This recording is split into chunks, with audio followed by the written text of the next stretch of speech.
हमारा क्वेश्चन है a thin spherical shell having uniform density is cut in two parts by a plane and kept separated as shown in figure. The point A in the centre of the plane section Point A in the center of the plane section of the first part and B is the center of the plane section of the second part.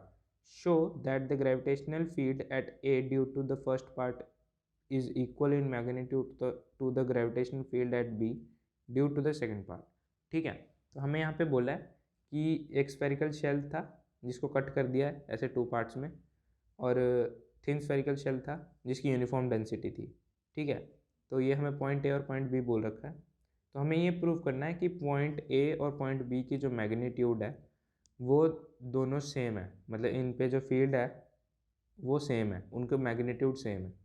ठीक है, तो ये तो तब है जब cut कर दिया है.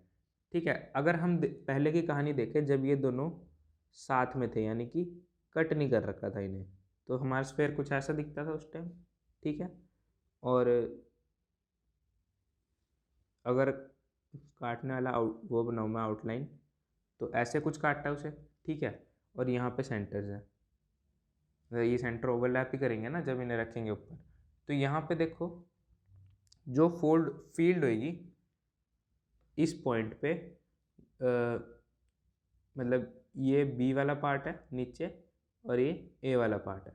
ठीक है, तो इस पॉइंट पे इस शेल की वजह से फील्ड कहाँ आएगी, इस डायरेक्शन में.